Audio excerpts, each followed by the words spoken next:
Josman,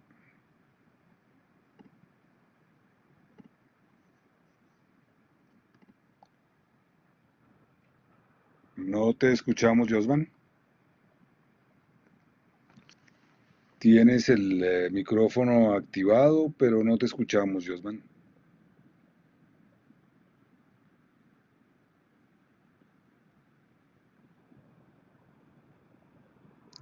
Si quieres, regresa, sal de la presentación, regresas a la sala y verificamos tu micrófono. Pulsa en el micrófono y vuelve a activar. De acuerdo, está ahí conectándose. Seguramente tienes un poquito de, no está bien estás bien de conexión. Espérate un segundo porque no te estamos escuchando todavía. El micrófono no se te está activando. Ah, ah, ahora sí vuelve a pulsar. Ahora, ¿me Ahora escuchan? sí, Josman, listos. Perfecto. Sí, Muy bien. perfecto, Josman. Ok. Bien, buenas tardes. Tengan todos los asistentes, y en especial a la iniciativa de una empresa docente, como un bracito de la Universidad de los Andes de Colombia, cosa que me agrada altamente debido a que soy egresado, como lo decía el profesor Pedro, de la Universidad de los Andes, Venezuela.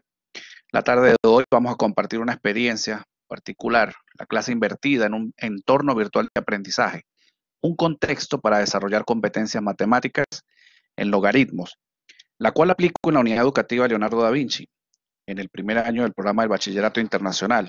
Esta institución está ubicada en la ciudad de Manta, República de Ecuador. Para ello, inicialmente les invito a servirse un buen café para compartir. Si es colombiano, mucho mejor por su sabor. Valga la propaganda para los compañeros de Colombia. Y ahora bien, la clase invertida o Flight Classroom es una clase donde se diseña una estructura basada en los siguientes elementos. Esa arquitectura que vemos en el icono tiene las siguientes características. Por un lado, el objetivo de aprendizaje. Esta parte debido a que el estudiante debe reconocer cuáles son los criterios que el evaluador, el docente, debe valorar sobre sí, sobre sus producciones, sobre su trabajo. En este caso, la unidad curricular se corresponde con lo establecido en la guía de análisis y enfoques de matemática del programa del Bachillerato Internacional. Este es nuestro argumento desde el punto de vista curricular.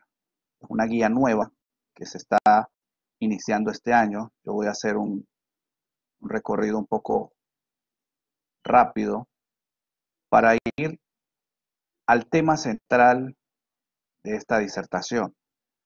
Voy a ir a la página 31, donde vemos los contenidos específicos que la unidad curricular nos plantea, las propiedades de las potencias que tienen exponentes racionales, las propiedades de los logaritmos, ahí hay algunas descritas, no son todas, pero sabemos que son más, los procesos como el cambio de base de un logaritmo y la aplicación que tiene.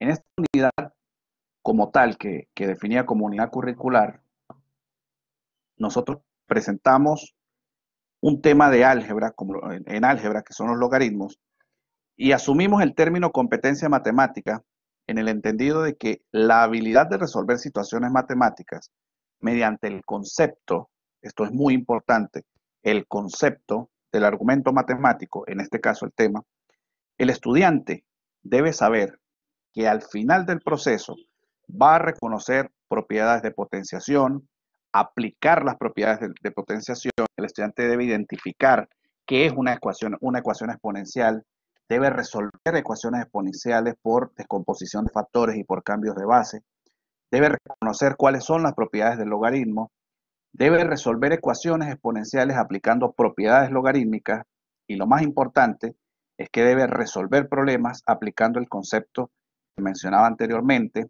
en contextos como las finanzas, la biomedicina, la física, la química, el deporte, la economía, entre otras áreas, ¿sí? Entonces, en el documento, que además se presenta como como propósito de la clase invertida, lo que nosotros vemos es que vamos hacia atrás, partimos del elemento evaluador del estudiante. ¿Cuáles son las características que el estudiante debe reunir para poder llegar a su aprendizaje? El segundo elemento de esta clase invertida es la secuencia didáctica. En matemática es necesario mantener de forma cíclica los procesos. Es decir, no los vamos a considerar como hechos dados. Si, por ejemplo, yo pretendo enseñar a un estudiante a resolver problemas de logaritmos, sin haberle mostrado cuáles son las propiedades de potenciación, no voy a tener éxito. Por ello debo reconocer cíclicamente este proceso de aprendizaje, donde todos los contenidos son organizados y sistematizados, acompañados de una práctica que tiene que generar producciones conceptuales, considerando campos de aplicación y de interpretación de resultados. Es decir, el estudiante no solo debe generar una producción, sino que debe estar además en capacidad de argumentar, de justificar cuáles son los resultados que está obteniendo. Esto es imperante porque el estudiante debe estar en capacidad de verbalizar su proceso. En un todo, como es un proceso evaluativo, recogiendo un poco la teoría de Robert Gagné, donde se debe valorar todos los elementos del proceso y no el resultado, la transición entre lo aritmético y lo algebraico es fundamental. En este caso, para la sistematización de contenidos y además con el fin último que es la resolución de problemas.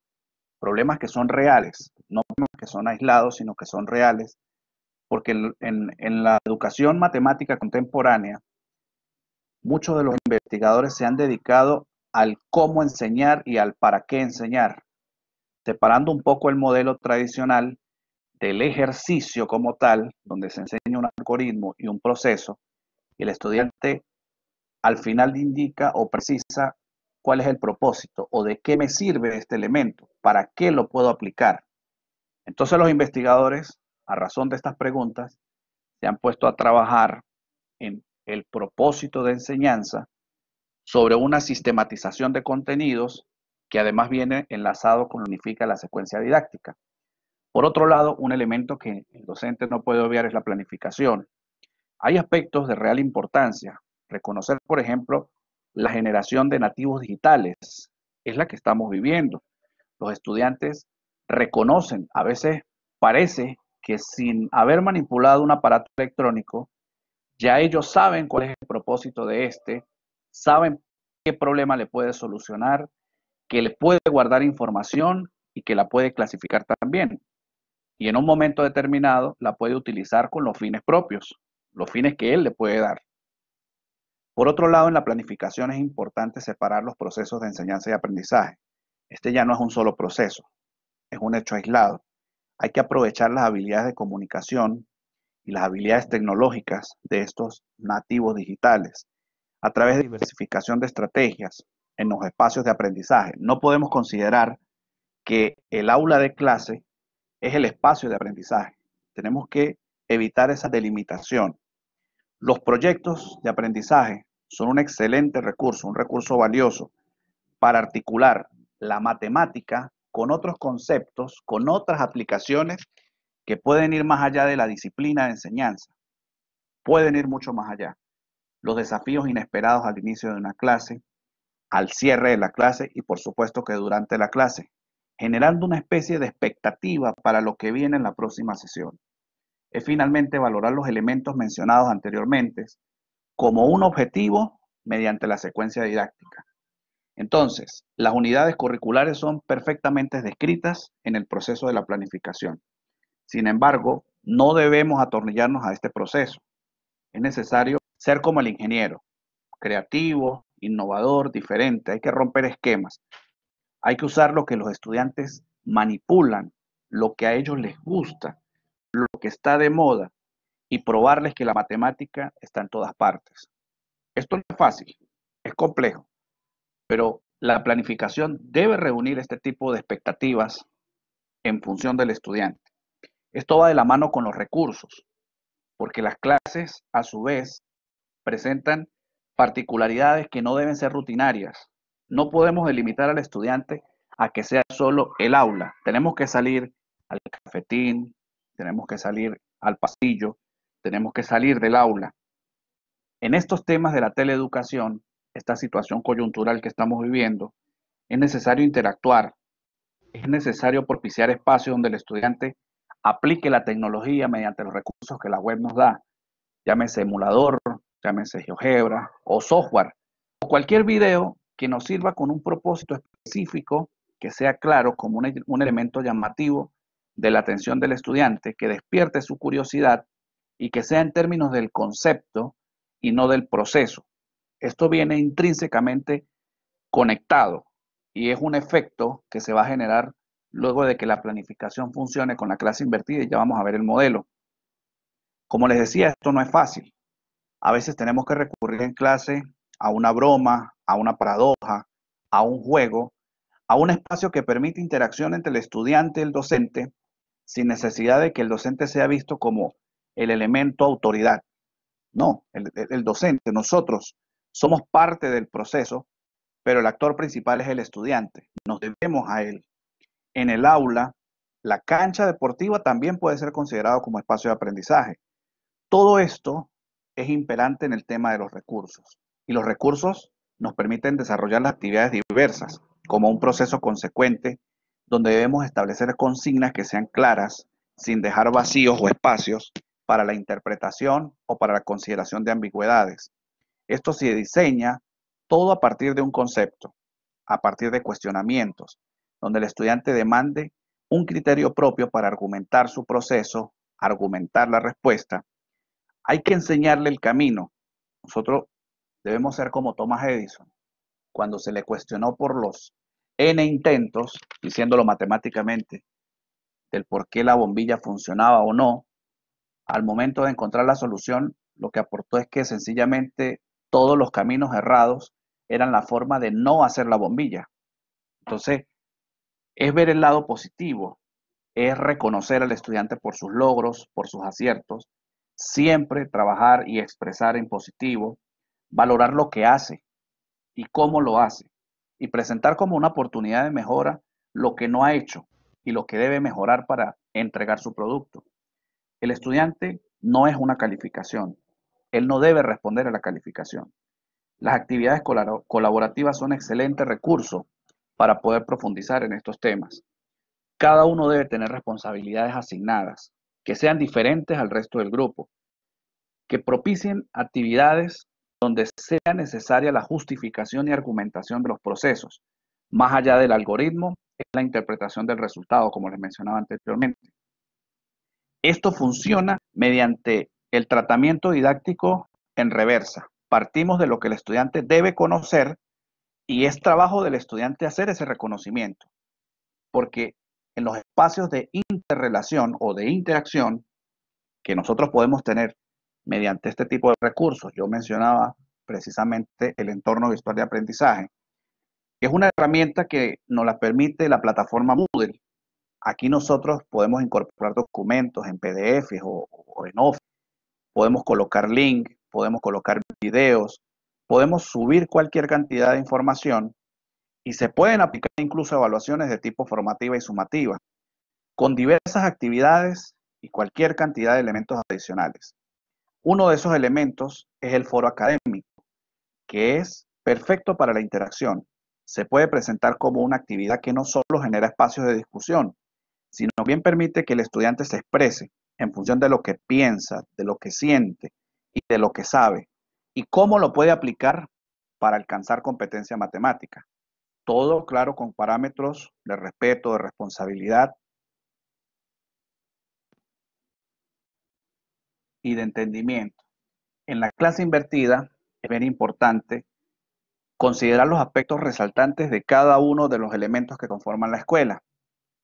Ese icono de algunas personas en una disertación no solo son los gerentes, las autoridades, el director, el rector, no, sino que también es el conglomerado. Todos somos la escuela. La escuela cumple el rol fundamental de articular los lineamientos que emana el ente rector en educación, llámese el Ministerio de Educación, comunidades educativas, etc. La diversidad es la capacidad de aceptar los agentes del entorno, no es solo del estudiante, es de todos los que conformamos la comunidad educativa. Lo que sabe el estudiante no podemos decir poco o mucho, simplemente lo que él sabe es el elemento integrador del conocimiento.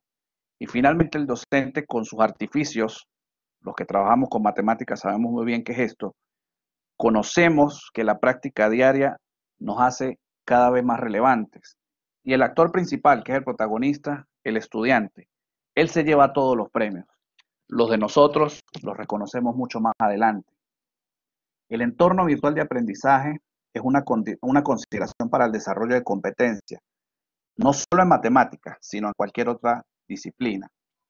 Para hablar del modelo específico que yo presento el día de hoy, yo voy a hacer la lectura de este mapa, un mapa conceptual, desde la premisa del concepto de la competencia matemática, y es perfectamente adaptado a cualquier tipo de concepto, a cualquier tipo de tema que un docente pueda integrar como tal para poder hacer efectivo su entorno de aprendizaje mediante la plataforma Moodle.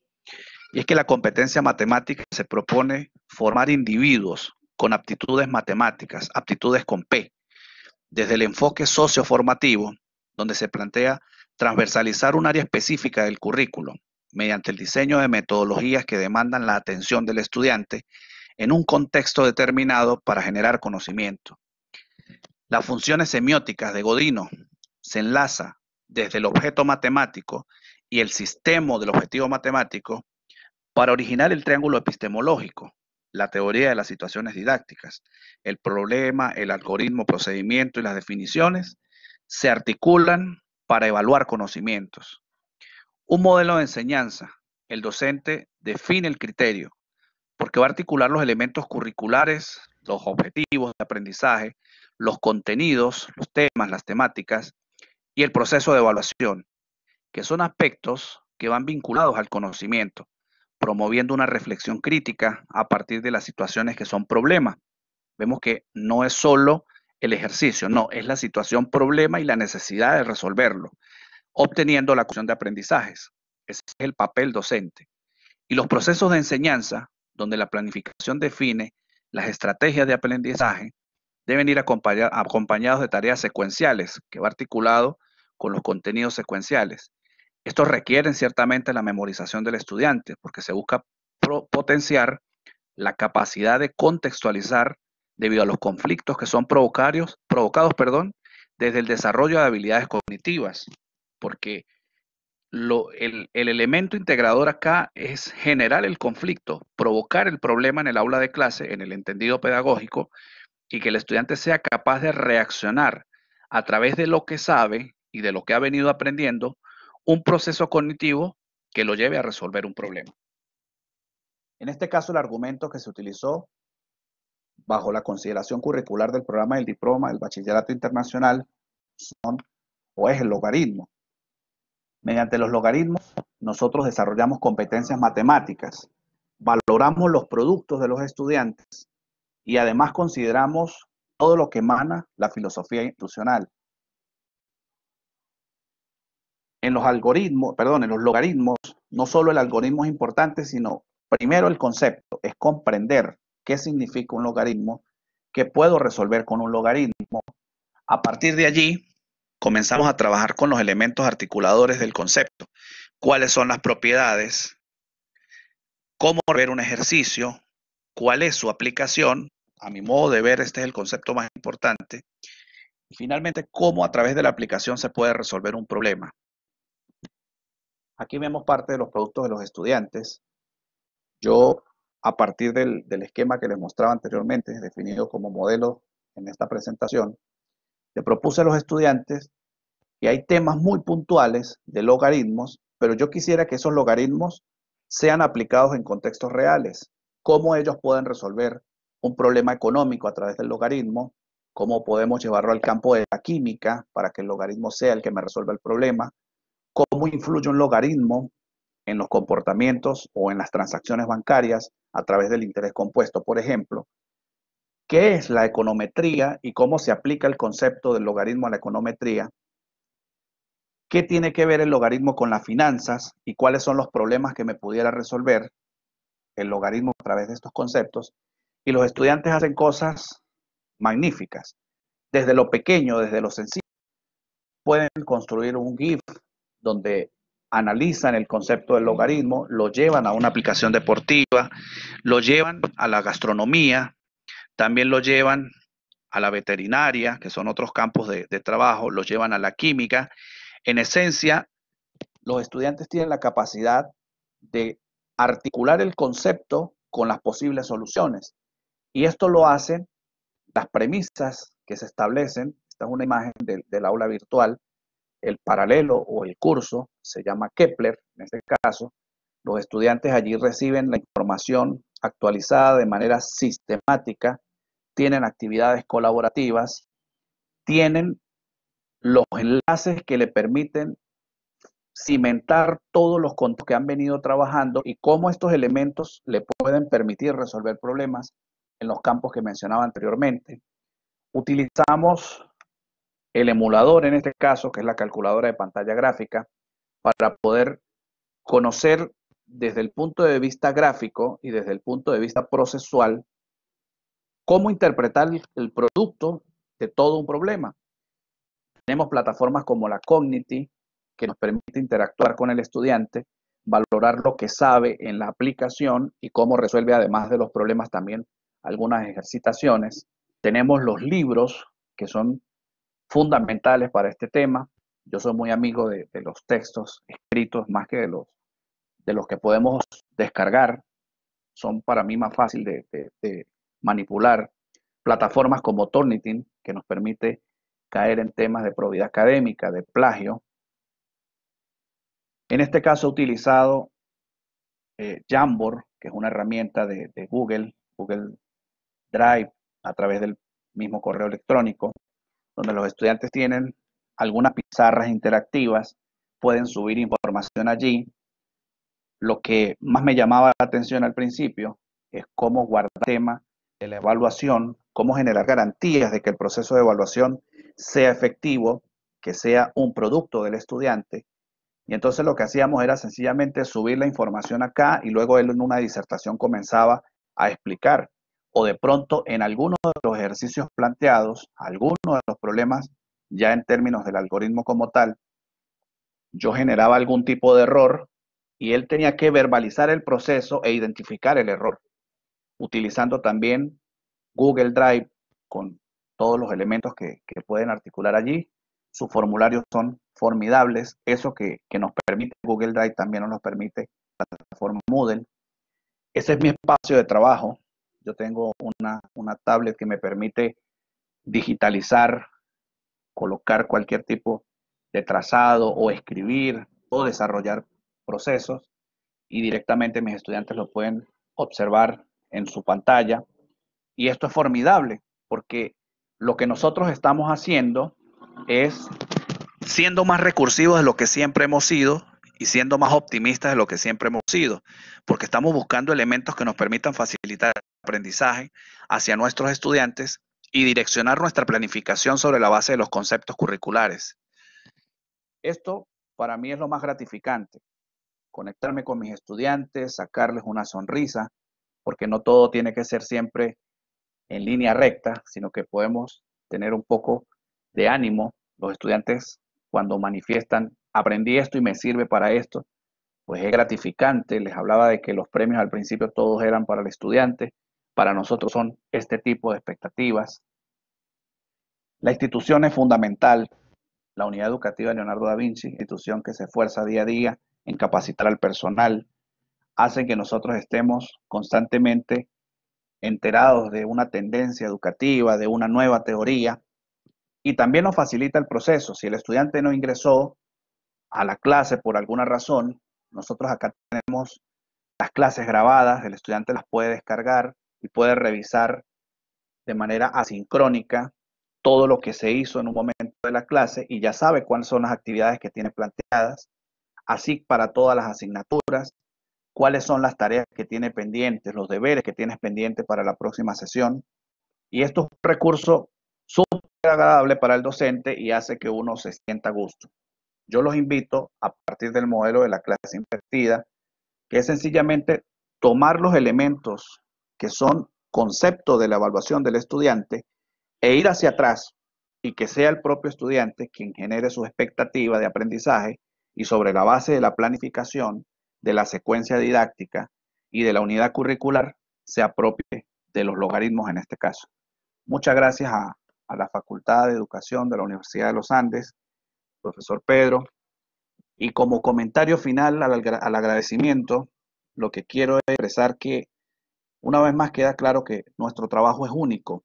El rol docente no puede ser reemplazado de fácil forma porque la condición humana, el calor humano, incluso desde esta formalidad del trabajo o teletrabajo, siempre se pone de manifiesto. Entonces, considero que somos no tan fácil de reemplazar, no somos un recurso fácil de sustituir, porque no es solo el concepto, es también la calidad humana, es también el saludo, el cómo estás, el cómo te va y qué es lo que aspiras.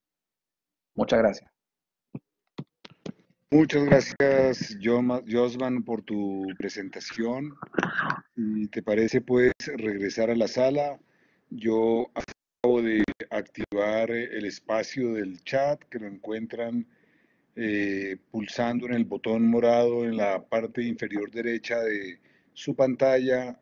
A la izquierda en ese panel está una nubecita del chat. Si ustedes pulsan ahí, pueden eh, hacer sus preguntas y comentarios a la presentación del profesor Josman. Esperemos un momento, Josman. A ver, ahí ya tienes una pregunta. Ok, Jorge, de antemano muchas gracias por su exposición. ¿Cómo se relaciona la enseñanza basada en conceptos y el pensamiento crítico que se espera generar en los estudiantes? Bien, Jorge, el estudiante percibe lo que nosotros planificamos, percibe lo que nosotros vamos a plantearle. A partir de allí es que el estudiante se debe asociar o vincular en el entendido del concepto, porque todo parte de la planificación. Entonces, si el estudiante es capaz de relacionar y articular el conocimiento de lo que se le está planteando con una situación real del contexto, él va a alcanzar un desarrollo de habilidades considerable. Va a ser capaz de emitir un juicio crítico, un juicio de valor sobre lo que nosotros estamos aspirando, pero todo parte de la planificación. ¿Qué papel desempeña el vocabulario empleado en el docente bajo este modelo de enseñanza? Es fundamental el verbo. Nosotros tenemos que ser muy cuidadosos, además de cuando, no sé si es que se puede malinterpretar, si es que cabe la palabra, el hecho de que en una clase no debemos ser tan rectos, sino que por el contrario debemos propiciar espacios que nos permitan una mejor relación con el estudiante.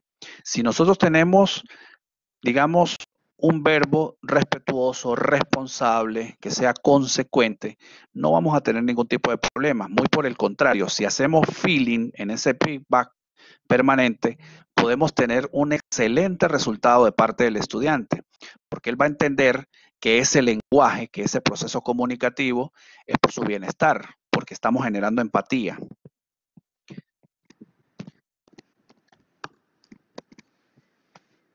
Perdón, Josman, te interrumpo un segundo. Les recuerdo que todas estas charlas están siendo grabadas en video y tanto las transparencias de la charla como la grabación de video estarán disponibles en la página de una empresa docente a partir de mañana.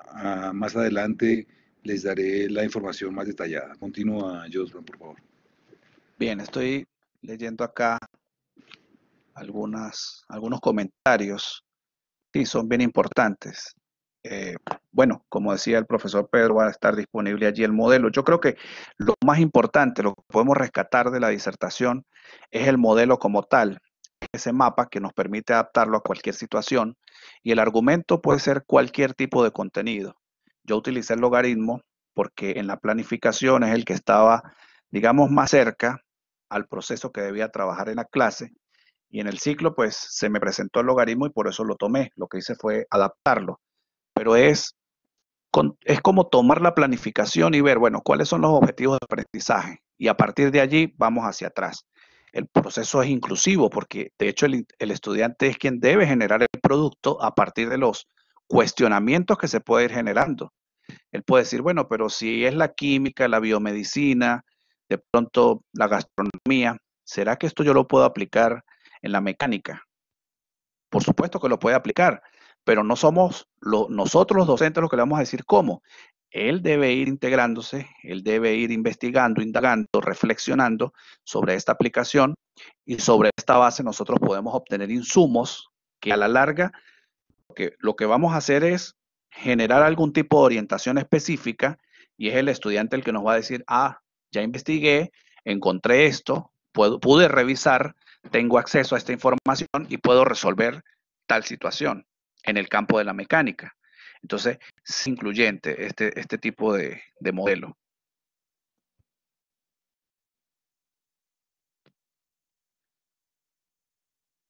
A ver, ¿qué porcentaje se le da a cada uno de los pasos de la teoría de la situación problema? ¿Qué porcentaje se le puede dar a las propiedades, a los ejercicios? Bueno, realmente el procedimiento como tal es muy importante.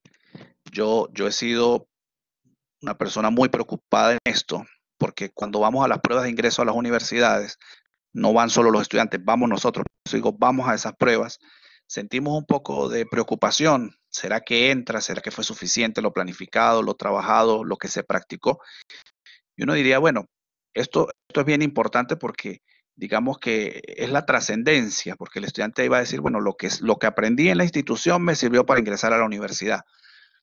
Ya dependerá de él el mantenerse en la universidad, pero sí tiene un aspecto muy importante este tipo de aplicación. Pero si lo vemos desde la resolución del problema, porque solo el verbo no es solo el desarrollo de definiciones, sino que es la aplicación, es la resolución de problemas, entonces el estudiante sí aplica el algoritmo, y esto sí es importante porque sí va a aprender, va a tener suficiente espacio de tiempo para aplicar el procedimiento y obtener los resultados. Esto es muy importante, el tema resultado, porque es la interpretación de lo que ha venido desarrollando, y esto hace que se vea obligado a ejercitarse permanentemente en cada uno de los temas.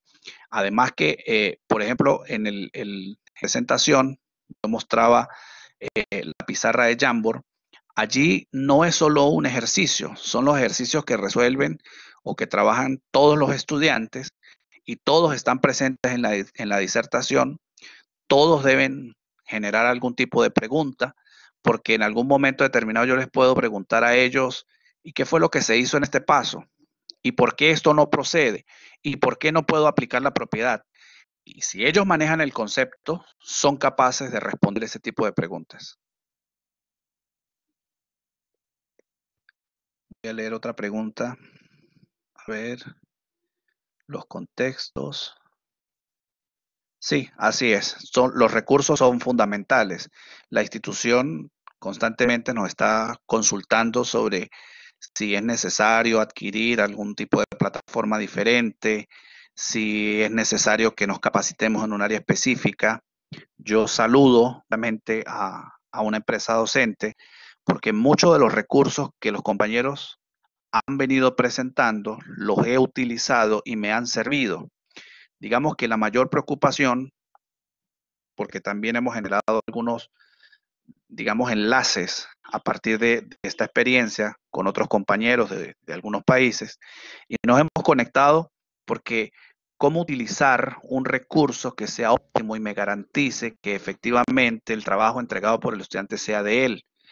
Cómo podemos aplicar una prueba donde vamos a valorar proceso, y el estudiante genera, no sé, puede ser una foto, o genera un documento, o genera un video donde le está explicando todo aquello, y nosotros podemos decir, efectivamente lo hizo él, porque si se lo aprendió, si lo memorizó y luego lo explicó, entonces no estamos logrando nada. Entonces, estos espacios de discusión nos han permitido ir buscando alternativas que sean, digamos, óptimas, que nos permitan evaluar, porque el fin último del proceso formativo es la evaluación. Si no esto fuese perfecto, el rol nuestro fuese perfecto, no tuviésemos que generar ningún tipo de calificación. Y es bien agradable ver cómo entre compañeros nosotros podemos aprender no solo los recursos, sino también las estrategias a seguir. Otra pregunta, ¿en cuántas clases se puede desarrollar el tema? Bueno, yo trabajé aproximadamente 5 semanas este tema, me fue muy bien. Digo porque al final yo lo que hago es, aparte de la evaluación como tal, que es una evaluación con todo el rigor, con las consignas, el puntaje, el porcentaje, los enunciados, etcétera, etcétera, ellos desarrollan, describen y luego tienen que argumentar lo que están haciendo. Entonces, cuando vamos a la sesión de revisión, yo lo que les digo es, bueno, aquí está el examen del estudiante A y lo vamos a revisar entre todos. Entonces, como los exámenes son diferenciados, la pregunta número 1 se la asigno al estudiante C. El estudiante C tiene que argumentar qué fue lo que hizo su compañero, cuál fue la propiedad que aplicó, por qué el estudiante no se fue por otro camino, qué implica hacer un cambio de base, por qué de pronto no lo transformó para resolver la ecuación exponencial de pronto por descomposición de factores, cuáles son las limitantes. Entonces, esto hace que el estudiante al estar explicando todos estos procedimientos, uno pueda verificar que efectivamente es el conocimiento de lo que se pone de manifiesto. ¿Cómo puedo estimular la dimensión del ser, formar valores y actitudes del estudio de los logaritmos? Bueno, una pregunta bastante compleja, porque los logaritmos son procesos. Sin embargo, siempre hemos dicho que tiene que ver la matemática con todos los contextos. Entonces, de pronto, si nosotros vemos que el logaritmo como tal es un procedimiento que estrictamente tiene que resolverse paso a paso, como la mayoría de problemas matemáticos, ejercicios matemáticos, entonces, unas responsabilidades, digámoslo, articulando con el tema de función, porque los logaritmos también los podemos llevar a función, si los elementos no son sistémicos, como el hecho de levantarse en la mañana, ir al baño, lavarse los dientes, darse una ducha, tender la cama, ir al desayuno, entonces no estamos cumpliendo con una función específica, sino que si vamos a desayunar y no nos hemos lavado los dientes de pronto, entonces pudiéramos ver que el estudiante está haciéndolo de manera contraria y esto iría, digamos, en contra de lo que debería ser desde el principio, que es ir en la secuencia de cepillarse los dientes, darse una ducha y luego sí vamos al desayuno. Es una responsabilidad de los niños desde la casa, desde pequeños, que se les explique cuál debe ser su rol, cómo debe ser desde el punto de vista de la disciplina, y si se irrumpe un tipo de formación de este tipo, entonces no está cumpliendo con lo que debería.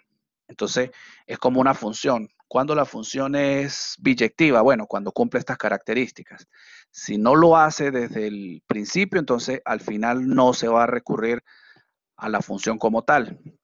Entonces, eso pudiéramos asociarlo, pudiéramos darle cuerpo para poder manejar la actitud con C en este caso en el estudio de algoritmos. Los modelos para garantizar que fue resuelto por el estudiante, sí, de eso justamente estaba comentando. ¿Cuáles son las garantías que nosotros tenemos? Y para eso está el verbo del estudiante, la argumentación de los procedimientos y el proceso de coevaluación, incluso la heteroevaluación. Podemos hacer que el estudiante pueda interpretar lo que el otro hace para nosotros poder corroborar que efectivamente es su trabajo. Sí, Mathway creo que es de la Casio, esa plataforma. Incluso hay personas que me han dicho que con una foto puede este tipo de plataformas resolver procedimientos, pero como lo dice Mayira, no nos están engañando a nosotros, se están engañando ellos mismos, pero el trabajo debe apuntar precisamente a valorar cómo el estudiante es capaz de justificar lo que está haciendo. Si el estudiante no justifica lo que hace, entonces nosotros estamos entendiendo o podemos entender que no es un trabajo propio, es un trabajo plagiado, no es lo correcto. ¿Cómo se hace para realizar las evaluaciones diferenciadas? Bueno, en particular, yo tomo un banco de ejercicios, un banco de problemas, lo descargo en un documento de Word y genero 5 o 6 evaluaciones. ¿Es trabajoso? Sí, es trabajoso. Cuando vamos a calificar, por supuesto que es complicado, pero yo utilizo los espacios de clase para hacer este tipo de revisiones. Una rúbrica bien establecida y que el estudiante tiene que argumentar lo que hizo. Si no lo hace, porque, ojo, no solo va a valorar su trabajo, va también a valorar el de los demás, tiene que estar en capacidad de resolver. de responder las preguntas que se están haciendo. Si no responde, entonces el trabajo no es del estudiante y no se preparó en el contenido.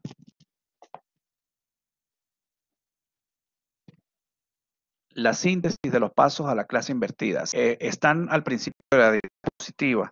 Yo los presentaba primero como el objetivo del aprendizaje. Eso es fundamental. Luego la secuencia didáctica. Si no reúne estos que son los principales, entonces no va a cumplir con el concepto de clase invertida. A partir de allí viene el proceso de la planificación como tal. Dentro de la planificación, los recursos, cuáles son las actividades que se están estableciendo y finalmente el espacio de interacción, que es el que nos permite el proceso de evaluación.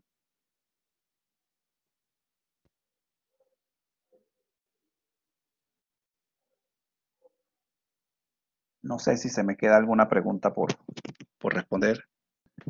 Yo creo que está bastante bien así, Josman.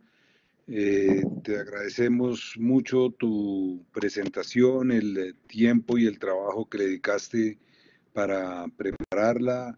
Creo que ha sido muy interesante todas las ideas que has presentado y como les decía a los asistentes, tanto las transparencias de la presentación que ya están publicadas en Funes como la grabación de esta charla estarán disponibles en nuestras páginas de una empresa docente.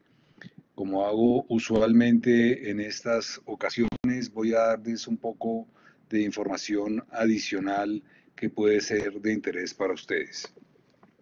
Si tienen preguntas adicionales, pueden escribirnos a la dirección de correo electrónico eventos-ud@uniandes.edu.co. Como les decía, el video y las transparencias, perdón un segundo, les voy a enviar por el chat una buena cantidad de enlaces para que ustedes los tengan y puedan copiarlos y pegarlos. Segundo, estoy enviando por el chat una gran cantidad de enlaces, ustedes pueden copiarlos y pegarlos, son los enlaces a los que estoy haciendo referencia aquí. Decía, el video y las transparencias las encontrarán en la página web del proyecto, que también va a aparecer más adelante. Para quienes no los conozcan, los invito a que visiten nuestro repositorio digital de documentos en educación matemática, completamente gratuito y de acceso abierto, que en este momento tiene 18.027 documentos que ustedes pueden buscar y descargar gratuitamente. Esta charla, el video de esta charla también estará disponible en nuestro canal de YouTube, que lo encuentran por una empresa docente en YouTube. Para quienes no lo conozcan, los invito a que visiten la página web del proyecto. En esa página está toda la información que les estoy proporcionando de nuestro proyecto Aprender y Enseñar Matemáticas desde Casa. Los invito muy especialmente el próximo viernes 14 de agosto a las 5:30 de la tarde, hora de Colombia, en esta misma sala, a la conferencia que dará mi amiga y colega Paola Castro, titulada Prácticas del profesor de matemáticas en el confinamiento, primeros hallazgos. Muy especialmente para el próximo viernes 14 de agosto a las 5:30 de la tarde. Y dentro de una semana, martes 18 de agosto, también a las 5:30 de la tarde, en esta misma sala, a la charla del profesor Edgar Fajardo titulada Desarrollo de habilidades a partir de ejercicio de matemática recreativa y comprensión lectora. Dentro de una semana, martes 18 de agosto, 5:30 de la tarde. Como siempre, les sugiero que participemos en estos espacios que estamos creando para que todos podamos aprender unos de otros, pero que no solamente participemos como espectadores, sino que hagamos ese pequeño esfuerzo de compartir nuestras propias experiencias, como lo ha hecho hoy el profesor Josman, y compartirlas con los colegas, porque de esa manera todos podemos aprender de todos y podemos progresar. Estos espacios los estamos creando con ese propósito de de consolidar la comunidad de educadores matemáticos colombiana y latinoamericana, y la comunidad se hace cuando interactuamos, cuando compartimos y cuando discutimos entre nosotros. Para esos propósitos, los invito a que se vinculen a nuestro grupo de WhatsApp Matemáticas desde Casa. Basta ir a ese enlace para vincularse a ese grupo en el que los profesores están compartiendo materiales, formulándose preguntas, resolviéndolas y creando sobre todo comunidad. Lo mismo que hacemos con nuestro grupo de Facebook, Conversemos de Educación Matemática. Para quien no lo haya hecho, por favor respondan nuestro formulario de quiénes somos, qué enfrentamos. De esa manera nos proporciona cada vez más información para entender qué es lo que estamos viviendo y cómo es que estamos haciéndolo, pero además pueden ustedes ver de manera gráfica e interactiva cómo es esa situación en los enlaces que aparecen en pantalla y que también les envié por el chat.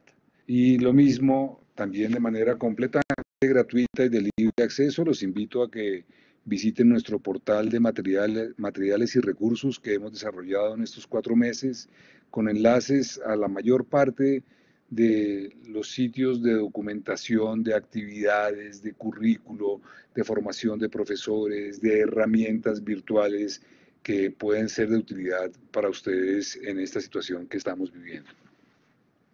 Y termino dándole las gracias al Fondo Puentes de Caña, a la Fundación Carvajal y a la Fundación Restrepo Barco, que hacen posible que todas estas actividades del proyecto Aprender y Enseñar Matemáticas desde Casa sean completamente gratuitas y de libre acceso para todos los profesores de matemáticas interesados en progresar en su práctica docente y en contribuir al aprendizaje de sus estudiantes.